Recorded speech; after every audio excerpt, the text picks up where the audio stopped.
Let's put illegal immigration into perspective, shall we?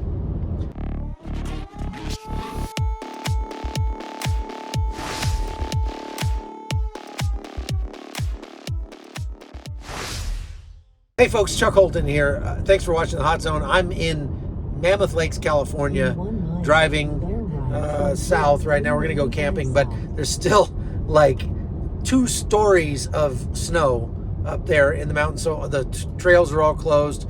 The roads are closed. The campgrounds are closed. The stores are even still closed up there. And here it is, almost June. They're saying it's going to be August before the snow melts off. They're literally still skiing up there right now. So no camping for us, at least not for the moment.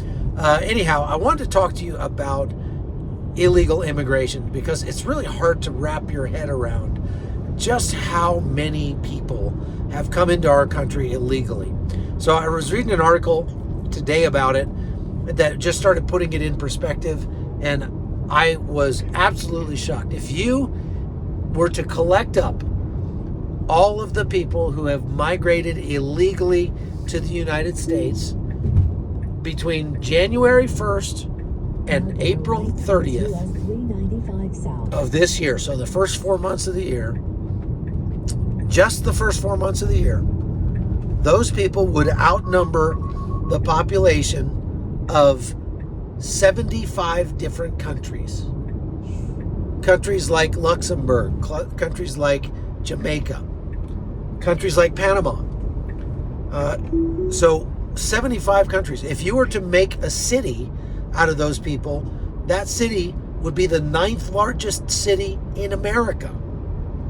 There would only be 9 cities. I'm sorry, be the 10th largest city in America. There'd only be 9 cities in America bigger than the city, call it Dependistan, made by the illegal migrants.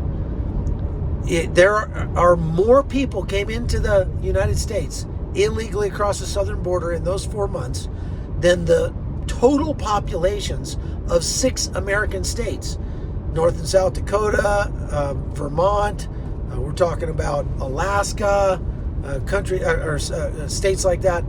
Unbelievable, those numbers. But that pales in comparison to the total number of illegal migration or illegal migrants that are currently residing in the United States, because we already had something like 22 million before Donald Trump left office.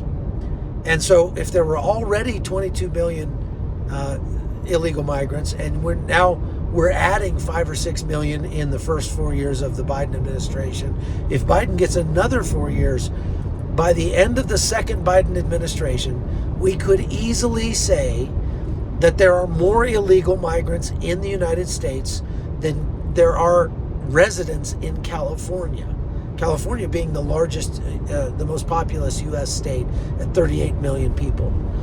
It's absolutely ridiculous, the number of people who are coming in across our southern border.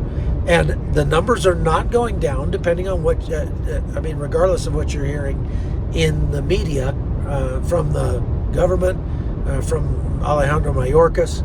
Those numbers are not going down. They're just changing how they lie about the statistics. So what they're doing is collecting up the migrants in Mexico, pre-clearing them, not giving them asylum because they don't have an asylum claim. They can't legitimately claim asylum.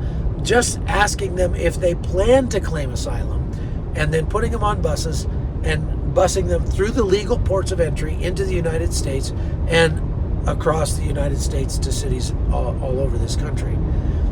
So this is an absolutely huge, huge problem. Not only that, but not all of the people who are coming in are running away from oppression and violence and crime.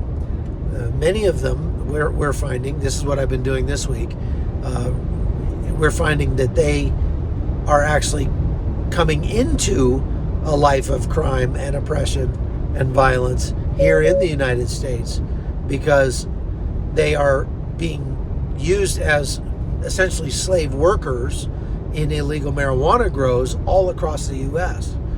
North and South America. You might be surprised at how many Chinese nationals are now trying to get into the U.S. Our correspondent Chuck Holton is in Reno, Nevada with the very latest. Chuck. That's right, Rita. We've been sort of trying to track down why there are so many Chinese nationals coming to the United States illegally all of a sudden. And one of the things we've found is very concerning. As it turns out, 7 of the 17 states that have legalized recreational use of marijuana, that's caused an explosion in the number of illegal marijuana grows across the country, especially here in California. And many of those grows are being put together by Chinese mafia. They're buying up farms in very remote areas, and they're bringing in illegal Chinese migrants to work these grows. And when they do that, those Chinese migrants have no rights. They get their documents taken away, and they're not even being paid in some cases. And so, the narrative is that these people are fleeing war and oppression and poverty in the countries that they're leaving. But in many cases, for these Chinese migrants and Mexicans and others, they are actually coming to persecution and poverty here in the United States. Now, I think it's important to point out, it's hard to even wrap your head around the numbers of people who are coming in across the southern border. If you count just the first 4 months of this year, Rita, what we're looking at is a population of people coming illegally into the United States larger than 6 states, larger than Delaware, North and South Dakota, larger than Alaska. There's also 75 countries in the world that have populations smaller than the number of people who have come into the United States illegally in the first 4 months of this year. We're talking about the Bahamas, Luxembourg, countries like that. And so it's an absolute crisis, but the narrative that they're all fleeing war and oppression is just flat wrong. Rita?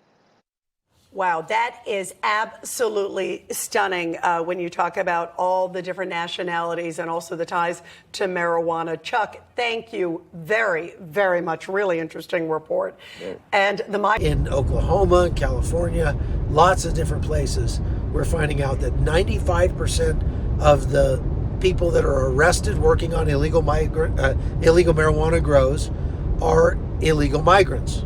That is absolutely mind-blowing. And we've got a lot more on that story that will be coming out over the next few weeks on Newsmax and on CBN News. So stay tuned for that.